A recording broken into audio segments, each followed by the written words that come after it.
Hello friends, जय हिंद। मैं आपके साथ आपके समक्ष आपके यूट्यूब चैनल एमपीआर एग्जाम्स में आपका हार्दिक स्वागत करता हूं। तो फ्रेंड्स, अभी जो व्यापम में साइंस के डायग्राम बेस्ड क्वेश्चन आ रहे हैं, उसमें जो जंतु जगत के जितने भी संघ हैं उनसे एनसीईआरटी बेस्ड जो एग्जाम्पल है उनके बारे में क्वेश्चन पूछे जा रहे हैं। तो जंतु जगत के जितने भी संघ है जिनके एनसीईआरटी में एग्जाम्पल दिए हुए हैं, सभी को हम कवर करेंगे। ये हमारी डायग्राम बेस्ड पहली क्लास है। तो चलिए फ्रेंड्स, क्लास को स्टार्ट करते हैं। तो फ्रेंड्स, आज जो हम जंतु जगत के संघ है उसमें जो आर्थ्रोपोडा संघ है उसके जितने भी एनसीईआरटी में एग्जाम्पल दिए हैं उन सभी के डायग्राम को हम देखेंगे। तो चलिए फ्रेंड्स, क्लास को करते हैं स्टार्ट। और जंतु जगत को सबसे पहले हम देखेंगे जंतु जगत के बारे में। तो जंतु जगत को निम्न संघों में बांटा गया है। तो जंतु जगत को 11 संघों में बांटा गया है। कौन कौन से? पेरीफेरा है, सिलेंटेटा है, इसके बाद टेनोफेरा है, इसके बाद प्लेटीहेल्मिन्थेस है, इसके बाद एनालिडा है, आर्थ्रोपोडा है, मोलास्का है, इकाइडोडर्मेटा है, और ये हेमिकार्डेटा और कार्डेटा। इन 11 संघों में से आज हम आर्थ्रोपोडा संघ के बारे में बेसिक जानकारी देखेंगे।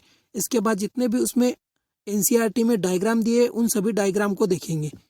तो फ्रेंड्स, आर्थ्रोपोडा संघ क्या है भाई? ये जंतु जगत का सबसे बड़ा संघ है। इसे जंतु जगत का सबसे बड़ा संघ कहा जाता है। और आर्थ्रोपोडा संघ होता है संधिपाद या संयुक्त उपांग। तो भाई, उपांग किसे कहते हैं? सबसे पहले हम देखेंगे उपांग। तो किसी प्राणी के शरीर का ऐसा भाग जो शरीर के मुख्य भाग से अलग उगा होता है, जो शरीर से जुड़ा हुआ भी होता है। तो कौन कौन से भाग है भाई? जैसे टांगे हो गई, भुजाएं हो गई, पूंछ, और जो कीट होते हैं उनके सिरों पर लगा हुआ एंटीना होता है, उसे ही हम उपांग कहते हैं। तो जो आर्थ्रोपोडा संघ होता है, इनका शरीर सिर, वक्ष, उदर में विभाजित होता है। जैसे कि हम एग्जाम्पल देखेंगे, जो इनका शरीर होता है वो सिर, वक्ष एवं उदर में विभाजित होता है। ये एक लिंगी होते हैं। इनका जीवन चक्र कहाँ से शुरू होता है? लार्वा अवस्था से शुरू होता है, और ये चेंज होकर किस में बदल जाता है? वयस्क में बदल जाता है। खंडों में प्रायः संधित उपांग होते हैं, इसलिए इन्हें आर्थ्रोपोडा कहते हैं। इनका जो कंकाल होता है, इनका जो बाह्य कंकाल होता है वह बना होता है काइटिन का बना होता है। इनका बाह्य कंकाल काइटिन का बना होता है। तो फ्रेंड्स, जो आर्थ्रोपोडा संघ के जितने भी एनसीईआरटी में एग्जाम्पल दिए हम सब डायग्राम को आज कवर करेंगे। तो फ्रेंड्स, ये है इसमें जो पहला डायग्राम है, ये लिम्यूनस का है। लिम्यूलस,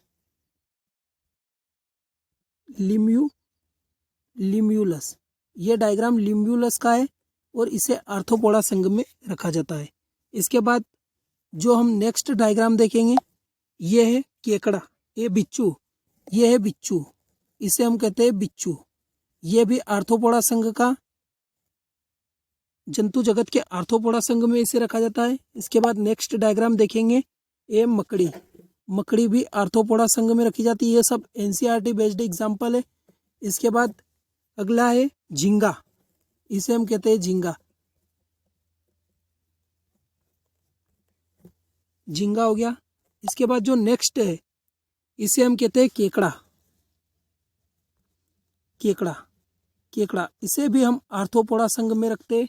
ये सभी आर्थ्रोपोडा संघ के एग्जाम्पल है।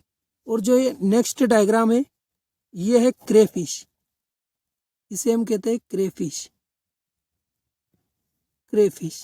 इसे हम क्रेफिश कहते हैं। इसके बाद जो अगला डायग्राम है, ये होता है तिल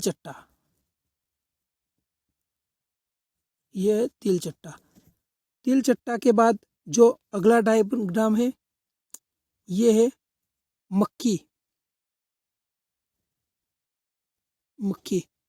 इसके बाद जो अगला डायग्राम है, ये है रेशम का कीड़ा।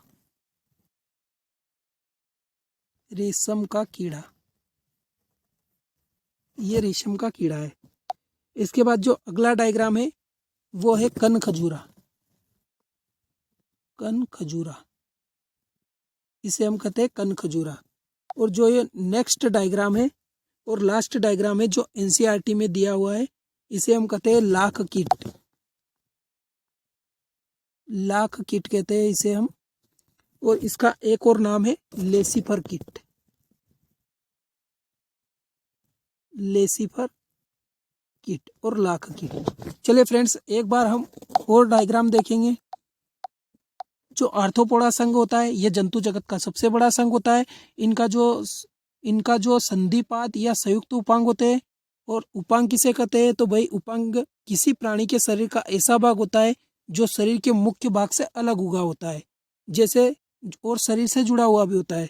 एग्जाम्पल देखिए, जैसे टांगे, भुजाएं, जैसे ये हो गया उपांग, इसे हम कहते हैं उपांग। ये शरीर के मुख्य भाग से जुड़ा हुआ भी होता है और ये शरीर से अलग उगा होता है।